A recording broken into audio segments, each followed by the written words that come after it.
media itself today is undergoing so much of churn, and there's so much of question being raised. Talking about Prime Minister Modi ji, I think he, even after coming to power as a Prime Minister after 2014, he has been a target of so many smear campaigns, so to say. For example, his personal life has been used to discredit him. And even his clothes, we remember the pinstripe suit that he wore, that was used against him. Some people have a problem with his foreign trips, even though they are for the country, right? So can you tell us about these narratives, which the post-2014 narratives about the Prime Minister?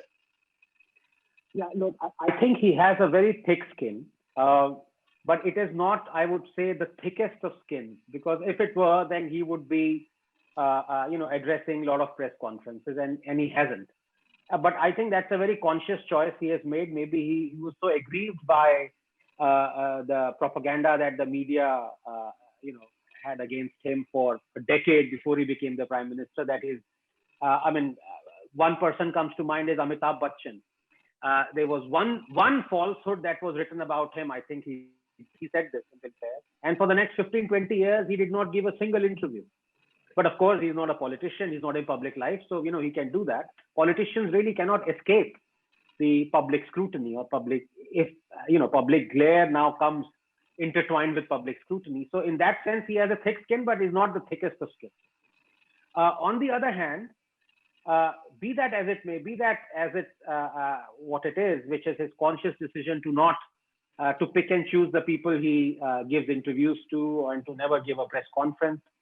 Other than that, I think we shouldn't look too much into all the maligning or the hate that people have against Narendra Modi. He's a politician, and I think at one level he also understands that. And to be honest, I think Amit Shah also gets, if not the same, at the same level, maybe a little bit lower. Yogi, I think Yogi gets more than Amit Shah. So there is a kind of a hierarchy. And you can almost look at the hierarchy and almost predict who's going to be the next Prime Minister. But, the fact of the matter is he's a politician. It's not that he hasn't given it back. He has also given it back in equal measure. He's called Sonia Gandhi the Jersey cow. He's addressed Shashi Tharoor, as someone having a 50. So in politics, it goes. Hate comes with the territory, and I'm not that much concerned. And for example, if somebody hates me, does Modi come to my rescue? No. So he doesn't even know me, so he doesn't care. But the tragedy that has happened is, in this mania, Modi hatred mania, it has somehow, over the last 6 years, it's transmogrified into hatred for Hinduism, which still, I would say, it's I don't like it, but it's still all right, because you're hating a religion, you're hating an idea, let's say. People hate Islam, people hate Christianity, still all right. But now what has happened in the last 2 or 3 years is that also has transmogrified into hatred for India, and that is really dangerous, because the people, now we know clearly, when you started hating Modi, that was fine, but then you started hating everything that he ever did for this country. Now that can't be right. In the last 6 years, there have been at least 1,000 things, maybe more, that this government has done. So let's say half of them were horrendous. You wrote about them, that's fine. But at least the other half, 500, would have been good steps, decent steps. How is it possible that you are running a media house or a TV channel, or let's say a digital media house, and out of all the things that this government has done, you can't find a single thing that he must have done right? That itself tells you that you're running an agenda. To give you one example, this making of toilets, Shauchalay, you had the scheme, Swachh Bharat Abhiyan. Now, the opposition to that was, believe it or not, that they're saying this is wrong because, by building toilets, you are preventing the village women to have that bonding time that they used to have when they went to the fields in the morning. Now, can you imagine somebody would have thought, let us think of, some angle to oppose this. Making of a toilet is actually going to reduce the mortality. It is going to take care of all the diseases. It is good. It is health conscious. It is a great step, but God damn, because Modi has done this, let us find something that is wrong. So can you imagine the editorial staff would have stood, sat around a table and tried to find out what angle. And this is the angle that they found, that Swachh Bharat is bad because it is preventing or taking away the bonding time of two females.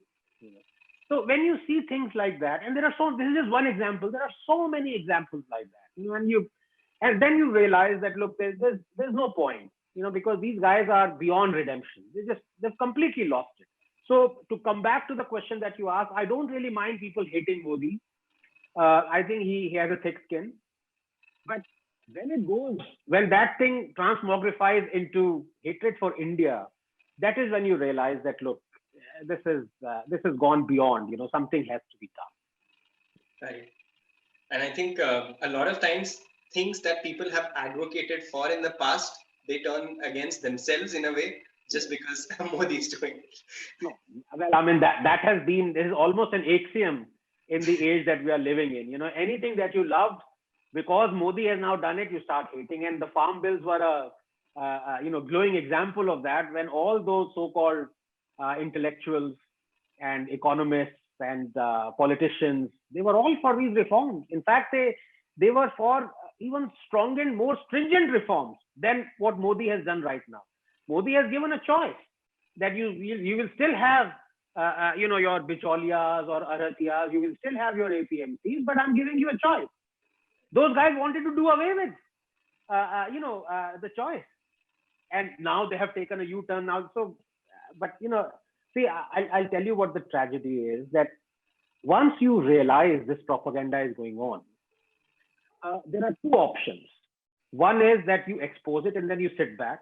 The other is, and that is what I worry for this country, that leads to depression, and that leads to a loss, not only to the exchequer, but to the psyche of the common Indian. For example, now this expose that, all the U-turns and hypocrisy on farm bills was exposed almost 1.5 months ago. Now, in any sensible country running a sensible government, once this is exposed, you would not have allowed the farmers, so-called farmers who are blocking roads, hold the country to ransom. We're withstanding 3,500 crore losses every day. Now, why are we doing this? Who is going to pay for this? The farmers won't pay for this. Is the government going to pay for this? Ultimately, the government is going to pay for this. And how is the government earning money? Through us. So at one point, once you expose the hypocrisy, you feel good, but only for 5-10 minutes.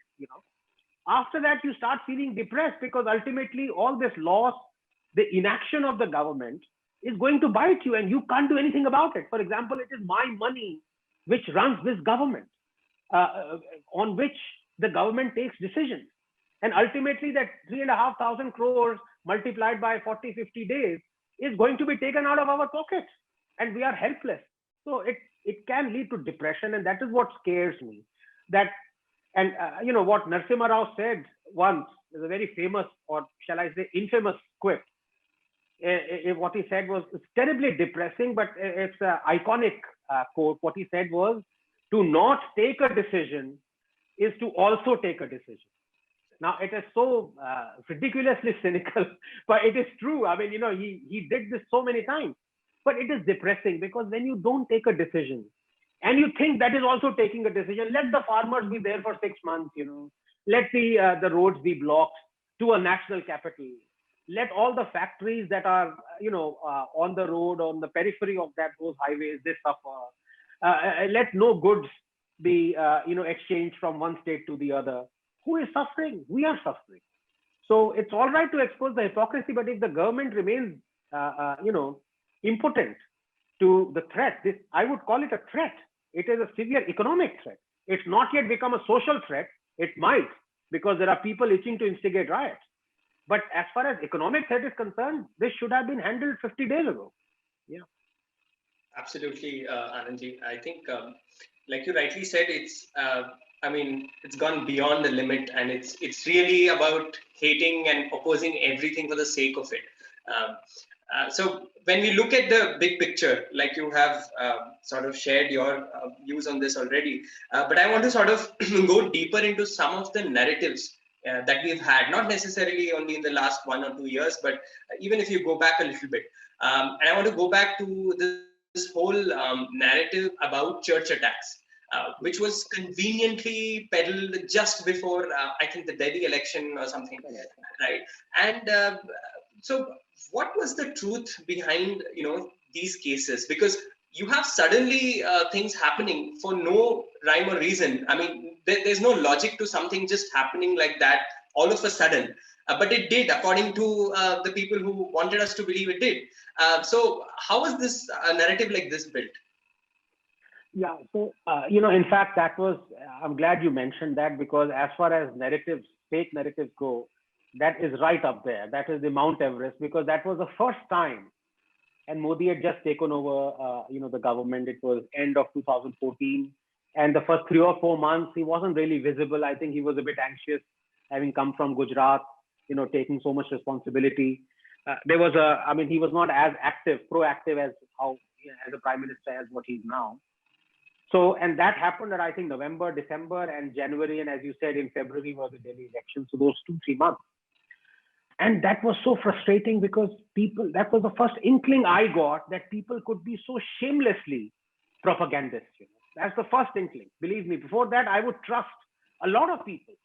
But then that instant I realized that, look, you can't trust me. And the reason for that was that ultimately each one of those instances of the so-called church attack were regular burglaries, regular robberies that had happened in UPA as well. And all that data, which this government should have brought out the next day the propaganda started, they never did. They never did for 30, 40 days. So, when you talk, and at that point of time, the social media wasn't that active, because everyone was finding their moorings. People weren't so shockingly distrustful of the media that they would immediately take it as a lie and start busting it. There was still some, you can say, inertia into mistrusting, any news that came out, especially out of mainstream media. But then slowly people realized that all those instances were, completely fake, in the sense that, they weren't communal. There was another one, so-called exalted journalist, quote unquote journalist, who even attributed a rape of a nun to an RSS affiliated organization. So all these things happened, and then you had these banner headlines in Times of India and other newspapers, enough, say, very Christian. Every day you would have, I wrote a piece on this as well. Every day you would have, Christians, so-called intellectuals, and, the kind of known people with Christian surnames and Christians come on television, write articles, op-eds saying that this is not the country I knew it to be. Julio Ribeiro comes to mind. He was the one who actually started this, And then the data comes in, not only the previous year's data, where during UPA there were more such church attacks than during NDA. But all these, when investigated, were found out to be, non-communal at all, non-communal, each one of them, including the rape of the nun that was carried out by Bangladeshi immigrants. And it was so heartbreaking at one sense, because then you realize that, they want to destroy the psyche of, so if they are going to be like this in the first 6 months of Modi government, they are going to be like this for the next 6 years. And that is what we've seen. But that was the first inkling. And I'll never forget,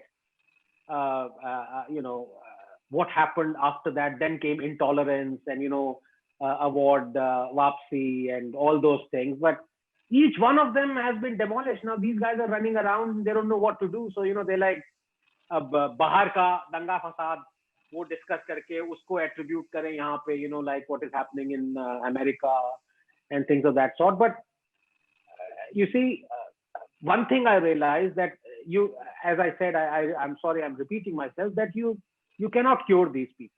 I realized it, and you can only expose them. And the church attack was the first instance when I actually realized. And then a certain calmness descends, because once for example, the same thing has happened in my case as far as Arvind Kejriwal is concerned. I would get so perturbed, because he was, quote unquote, he marketed himself also as one of us, fighting, common man, aam aadmi, Lakshman ka, वही shirt बाहर है, चप्पल पहने हुए हैं, fighting, and all that image was he's one of us, and he's gone there, and he's going to fight for us. But now he's turned out to be like Lalu Prasad Yadav, and I never get angry at whatever Lalu Prasad Yadav does, because I know that is what he is destined to do. He's going to do that. So a certain calmness is there.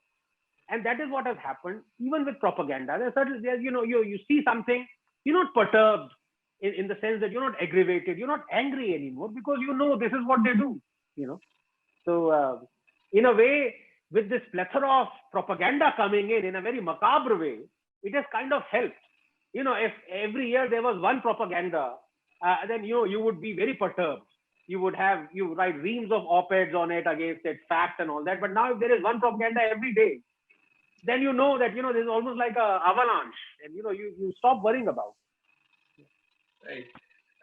And I think, like you said, if the narrative around this church attacks which began, if that's up there, I think one other such case study, if I can call it that, something that people can actually look for and understand if they want to understand misinformation and propaganda, is now not last year, but around the end of 2019, which was the anti-CAA protests. So I wanted to ask you about that. It was a very different kind of misinformation, different kind of propaganda, because it was mixed with on the ground sort of protests. So one was feeding into each other. So what kind of role did misinformation and propaganda sort of play in those, those anti-CAA, anti-NRC protests, and which finally led to the Delhi riots? Yeah, I think, Kaush, it was, as I was saying, in a very cynical way, there have been so many propagandas that you almost forget me. So CAA happened almost ages ago, but it happened only a year ago. And when it happened, I remember, almost daily, I used to talk about this. I used to give facts, 7 or 8 facts on why CAA is good, why it is not.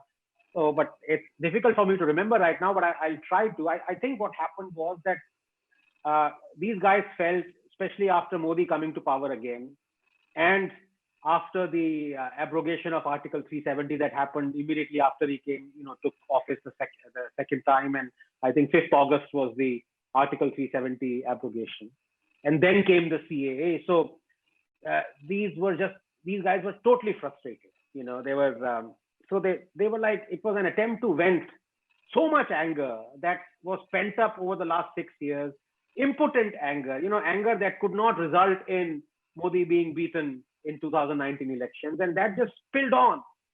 And in a very strange way, the BJP also supported it, because it was clearly an illegal protest. They had blocked a road. They were inconveniencing millions of commuters, Delhiites. It was clearly Hindu-phobic. All that anger that came out was pure Hindu-phobia. And there were calls, five-year-old children saying, "We're going to kill Modi, I'm going to kill Amit Shah." And there were 4 infants who died in that bitter cold as well. And they were proclaimed as martyrs. And, so all those things were happening. And the BJP kind of did not do anything about it. So I still don't know the reason why. I think they thought that maybe it's going to translate into so much anger against this that it's going to help them. Ultimately, they're also politicians, they're not doodh ke dhula koi nahi. So, but it actually led to riots. So I think had they acted swiftly in November, the riots wouldn't have happened. But again, CAA again was, as you mentioned, it was Congress and Communist CPIM resolutions saying that they wanted something very similar. When they were in power in 2012, 2015, their resolutions were that Bangladeshi minorities should be given an asylum in India. Now, who are Bangladeshi minorities? Are they Muslims? No, because Bangladeshi, majority is it's a Muslim majority country. So the minorities are Hindus and Christians and Sikhs, or whatever little Sikhs there are, few Sikhs there are. So when Congress and CPIM wanted that, then it was fine, But when BJP, kind of said that this is going to happen, and why should? Because and we've seen over the last 30, 40 years, I dug out so much data on the population census and all those things. I can't even remember half of it now. Plus the fact of the matter is that this was an amnesty scheme, This was not. It was, I think, December 31st, 2014. Before that, whoever had, I can't even remember the specifics. I'm afraid, because it's, as I said, so much water has flown under the bridge since then. But the fact was, this was a purely propaganda and false narrative driven protest. And it was a protest to make Muslims kind of, quote unquote, stand up against the power of a state. Almost like what happened in Direct Action Day. It was almost kind of to bring back that ghosts of Jinnah. You could see it from the slogans, you could see it from the marches, and La ilaha illallah. You could see the Shahada replacing the Ashok Chakra of the tricolor, and it was certainly that attempt to display a power that we are not. Of course, I don't consider them as a minority, but it was they themselves say that they are a minority. They're not. I mean, if you look at Kashmir, 95% Muslim Kashmir Valley, and but this was certainly an attempt to display that power. And you saw journalists saying that अभी आप Hindus को भी इसमें शामिल होने दें, अभी wait करें जब हमें पावर मिलेगी. So all those kind of things were happening in 1940s. What Ambedkar warned us about, started to happen now. And but I think people saw through it. And what I would say is that the coronavirus and the lockdown kind of put an end to it. Otherwise, these protests would have continued, because you really can't stop this behemoth. Once you have religion and bigotry in the name of religion, and you have this kind of brotherhood coming together, God knows what comes. You really cannot predict. You can't predict what will happen, because that is based on the principles that are devoid of all fact. I mean, it's like saying that science. It's a science versus religion debate. It goes nowhere. You're not going to convince somebody that Jesus did not walk on water, or of immaculate conception, or a flying horse, or so many other things. You just have to leave it at that. Right. Anandji, when we talk about Delhi riots, I think one other thing that happened just a few months later was the rioting in Bangalore, although for a shorter period of time. But there is very little spoken about it, and I think that has in a way to do with what the trigger was for it. And this was also a time when those of us who have been following you regularly on Twitter, we know that you were your account was suspended on Twitter. And today, just today, we've seen, Donald Trump's account being suspended, and that again raises that question about where are social media giants headed? Because when social media came in, a lot of us were very hopeful, that this will be the regulator of sorts for the mainstream media. This will sort of empower people to actually call out a lot of false narratives. But today, what we are seeing is that social media itself, has, it's a reason for us to debate and sort of explore what is the way that we have to go forward. So how do you look at these social media platforms today, who have taken it upon themselves to again do some things that a certain section of intellectuals used to do earlier, which is to control the way people think and sort of curate things, and they've sort of ceasing to be a medium in that sense. So how do you look at this? Yeah, so it's a very interesting question. And first of all, let me be the question of Bangalore riots, as you know, and I never fail, I never tire of using this, saying this phrase that we spare the fundamentals, but we snare the fundamentalists. And this is what people who condemned the Bangalore riots did. They did not mention the fact that blasphemy is a punishable offense in Islam. And the reason for that is that it has been condemned in the most strictest of terms in their holy book. So it is the fundamentals that are telling you how to act. And if somebody somebody who believes in fundamentals is a fundamentalist, but fundamentalist is thought of as an extremist or radical. There's nothing radical in it. And that is what happened. Kamlesh Tiwari was one example. He was beheaded. And as we know, Mr. Owaisi and so many others, they almost did not, short of rejoicing his beheading, they were quite all right with it. It is because they genuinely feel, Gustakh-e Rasool ki ek hi saza sar tan se juda hai.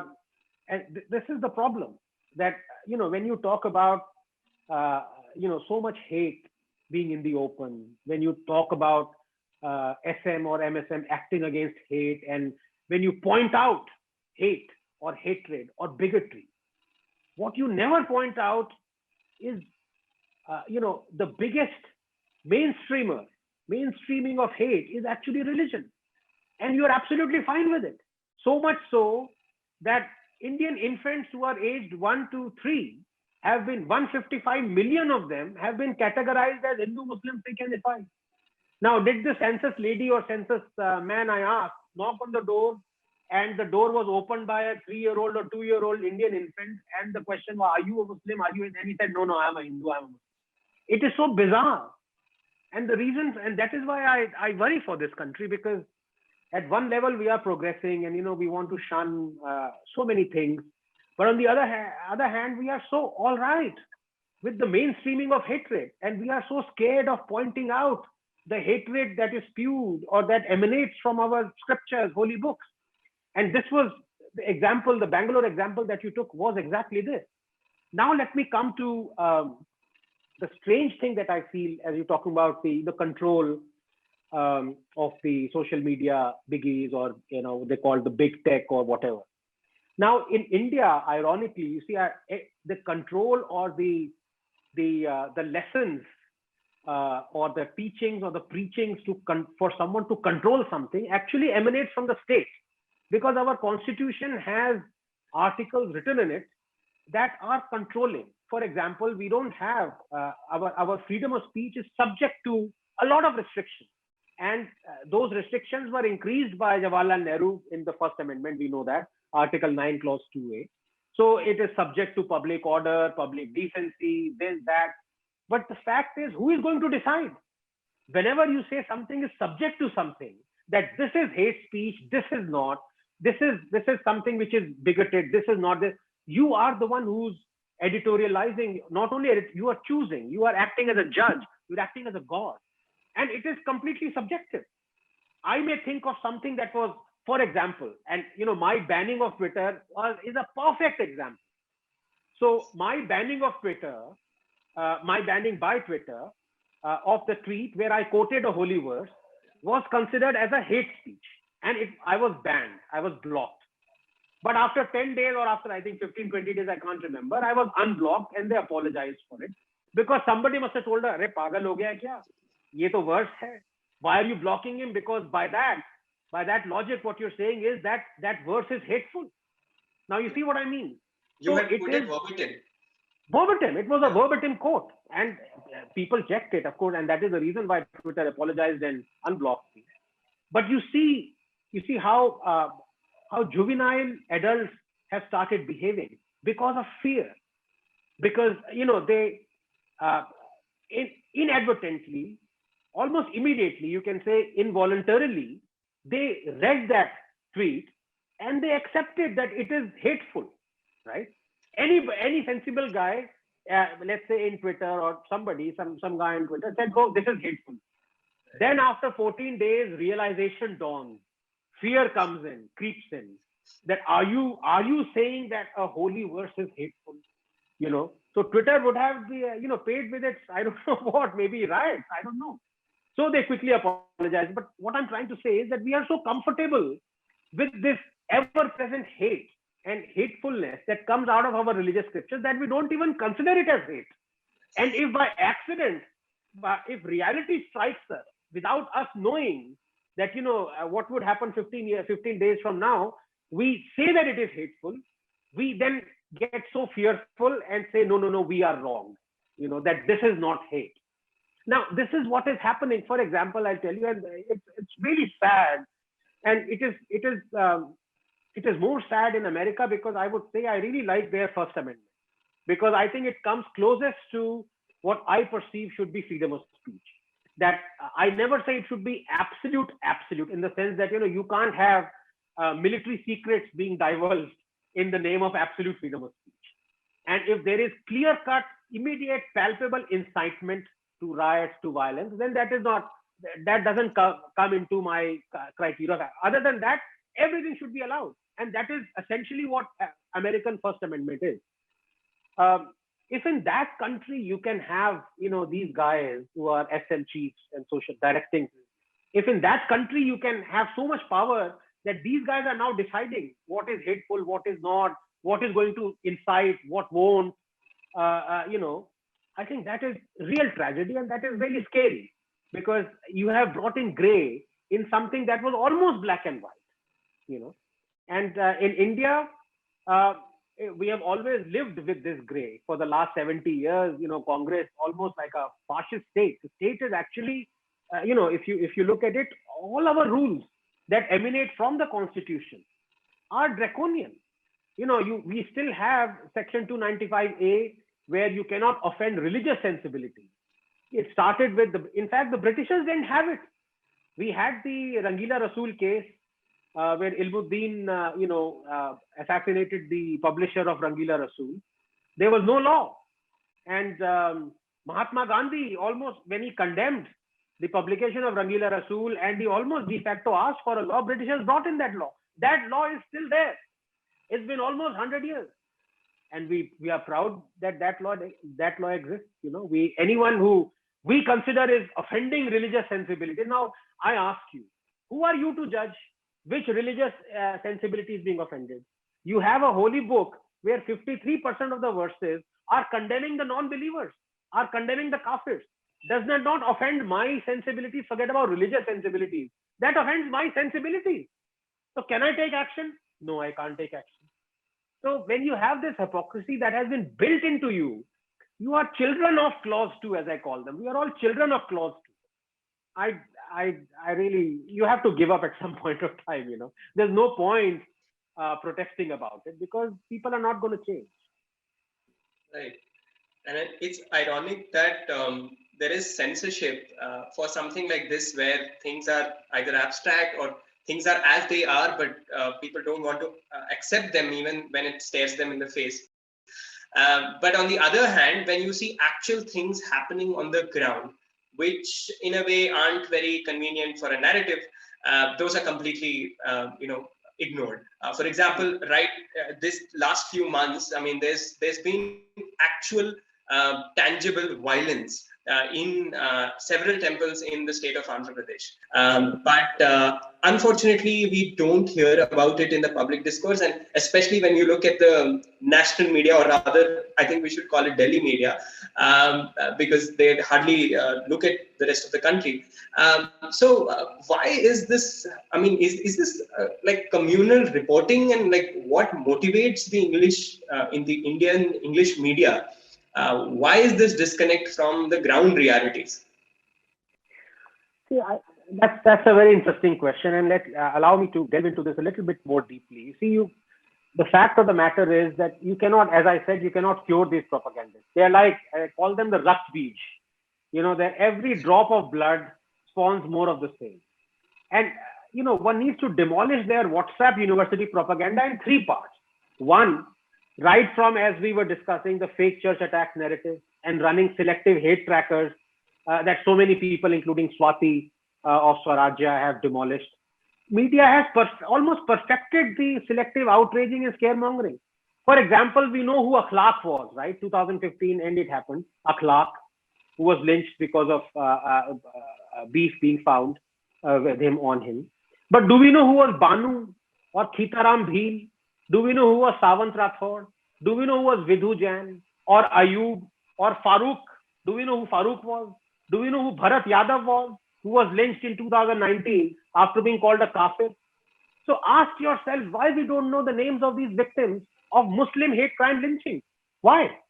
You see, these gangrenous selectivists were totally silent on more than 110, 120 Muslim mob hate attacks on Hindus and Muslims over the past year, including in Ranchi, by the way, where a mob segregated, I emphasize on the word, they segregated bus passengers based on their religion before wanting to set it on fire. But none of these attacks have elicited any condemnation by these so-called activists. Why? That itself tells you that they are selective propagandists. Number two, and as for such violence being mainstreamed by BJP politicians, look, of course it is condemnable when such instances. Of course, any sensible person would say it is downright condemnable. But again, these fake activists only highlight selectively. For example, they never outrage on the BSP selecting as a candidate a man who offered 51 crores to anyone who beheaded Charlie Hebdo journalist, or when Mehbooba Mufti selects a rape accused as a candidate, or condoles the death of Vani the terrorist, or when rape accused bishop is welcomed on streets of Jalandhar by the church officials and believers, or when the ex-vice president presents an award to the PFI chief, or when a Congress MLA says he won't work for Dalits as they didn't vote for him, or when Congress Harish Rawat says those who kill a cow should go to Pakistan, or when an SP legislator slaps a woman entering Haji Ali, or when a Congress legislator marches in support for hanging Kamlesh Tiwari, or when Yasin Malik is celebrated by Manmohan Singh, or when tens of thousands collect for funerals of terrorists, then it is not mainstreaming of violence. Finally, the third point, you see, in 2013, 5 Dalits were raped every day. The crime rate against Dalits in Kerala is higher than even the national figure according to NCRB. There was a 17% increase in crimes against Dalits under UPA 2. So the crime increased, but intolerance did not. Was Manmohan Singh mainstreaming violence? See, we must understand, to solve this problem, we have to first deal with it objectively. The fact of the matter is that we look at any assembly or our parliament, 30%, more than 30%, a third, maybe sometimes even 50% of our legislators are facing serious criminal charges of rape, dacoity, murder, kidnapping. When you have such people at the helm, you need to cure that, not look at selectively. And Dr. Ambedkar was the first to recognize the perils of selectivity and expose them. So, he's someone who completely exposed the ills of Hinduism. But in addition to doing that, he also exposed the ills of Islam, because he said those who are, keep on pointing out the ills of Hinduism, let others not believe that there are no ills in other religions. But, the point is we just worship Ambedkar. We don't follow him, because we fear him. Everyone fears Ambedkar. We've never heard, all these Velcro historians, as I call them, never talking about Ambedkar's quotes on Islam. They always talk about Ambedkar's quote on Hinduism, which they should. But they are being selective when they only selectively quote Ambedkar, and that happens for everything. So, as I said, this is just part of the propaganda, and people have seen through this. Just yesterday, 3 Hindu cattle smugglers, quote unquote smugglers, were lynched. Did you hear this news? No. Why? So when people understand that this is all selectivity, slowly and surely, they become almost vaccinated to this. And I think that is how we are destined to move forward, I'm afraid. Can't change this. We can only expose it.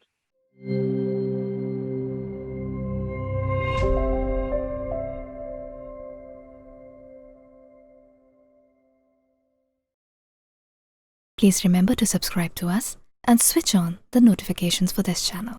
For our other social media links, more content, and to support our work, please visit citti.net.